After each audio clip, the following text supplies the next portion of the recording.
حضور میرا سوال یہ ہے کہ غزوہ احزاب کے موقع کے غزوہ احزاب کے موقع کے اوپر ساری وہی ہے جب نبی کریم صلی اللہ علیہ وسلم کے دندان مبارک شہید ہو گئے تھے اور ابو سفیان نے کہا تھا کہ ابل رسول کی جائے. عذاب کے موقع پر تو نہیں ہوئے, ٹھیک تاریخ ہے آپ نے, جنگ احد پہ ہوئے تھے. جنگ احد پہ تو اس وقت نبی کریم صلی اللہ علیہ وسلم نے فرمایا کہ آپ جواب کیوں نہیں دیتے؟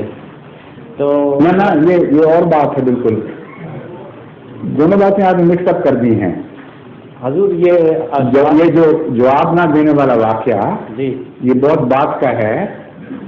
جب حضرت صلی اللہ علیہ وسلم کو ہوش آ گئی تھی اور اس کے بعد صحابہ کے سہارے پر آپ ایک غار میں چلے گئے تھے, بیچ کا جو وقفہ ہے جہاں قرآن کریم میں ذکر آتا ہے کہ پھر اونگ دلائی ہم نے صحابہ کو اور اطمینان بخشا, اس وقت کی بات ہے. کیونکہ اس وقت کمزوری کی حالت تھی, اس لیے حضور صلی اللہ علیہ وسلم نے منع فرما دیا تھا کہ جو مارے بے شک فخریہ ماریں اس کو تمہیں جواب نہیں دینا. وہ بھی کوئی اور بات ہے. اس میں رمضان مبارک سے کی شہادت سے اس واقعہ کا کوئی تعلق نہیں. جی اس وقت وہ فرمایا تھا کہ تم نے محمد صلی اللہ علیہ وسلم ہے تو آپ نے فرمایا کوئی جواب نہیں دینا. ٹھیک ہے. پھر فرمایا کہ امیر المومنین حضرت ابوبکر صدیق کے بارے میں بولے. امیر المومنین نے کہا تھا انہوں نے. اب حضرت ابوبکر صدیق بعد میں حضرت بعد میں بنے تھے. بعد پھر حضرت عمر رضی اللہ تعالیٰ, آپ نے کہا جواب نہیں دینا. ٹھیک ہے. پھر ابو سفیان نے کہا ابل ہل کی جائے. تو حضور نبی کریم صلی اللہ علیہ وسلم نے فرمایا جواب کیوں نہیں دیا؟ ہاں. تو صحابہ کرام نے پوچھا یا رسول اللہ ہم کیا جواب دیں؟ بولو اللہ اعلیٰ اجل.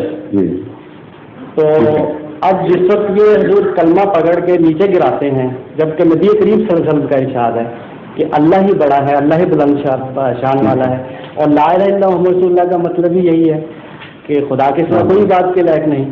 تو جب یہ کلمہ اٹھا کے نیچے پھینکتے ہیں تو ہمیں تو آپ نے سورت بھی وہی پڑھی تھی کہ صبر کرو, ہمیں تو حکم صبر کا ہے. ٹھیک ہے. تو حضور اس وقت جو ہماری حالت ہوتی ہے وہ ہم بیان نہیں کر سکتے ہیں, وہ ہم کیا کریں؟ یہ بات یہ ہے کہ آپ نے جو استنباط کیا ہے وہ درست نہیں کیا. یہاں اس واقعہ کے ساتھ کلمہ پڑھنے کے وقت جس وقت حضرت بلال کو مارا جاتا تھا اور گھسیٹا جاتا تھا اس کے ساتھ مشابہت ہے آج کل کے حالات کی. اس کے جواب میں وہ مارتے نہیں تھے. حضرت صلی اللہ علیہ وسلم کے ساتھ مکی زندگی میں جو سلوک ہوا ہے اس کے ساتھ مثال ہے آپ کی. اس وقت ہر قسم کی بےعزتی ہوئی ہے, ہر قسم کی گستاخیاں ہوئی ہیں دشمنوں کی طرف سے, لیکن آپ نے اجازت نہیں دی جواب دینے کی. لیکن اس لیے آپ غلط موقع پر اس کو ملا رہے ہیں. لیکن آپ کا زمانہ جو ہے یہ مکی دور سے زیادہ مشابہ ہے, کیونکہ وہ جو آپ دور بتا رہے ہیں وہ اذن للذین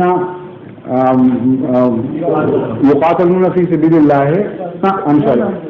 اذن للذین یقاتلون بانہم ظلموا وان اللہ علی نصرہم لقدیر الذین اخرجوا من دیارہم بغیر حق. یہ وہ دور کی بات کر رہے ہیں آپ, مثال اس دور کی کر رہے ہیں اور لگا رہے ہیں ان لوگوں پر جن کو اذن ابھی ہوئے ہی نہیں, اس قسم کے جہاد کی اجازت نہیں ملی. سمجھ گئے ہیں؟ سمجھ گئے. شکر ہے. ظہور مہدی آخر زمان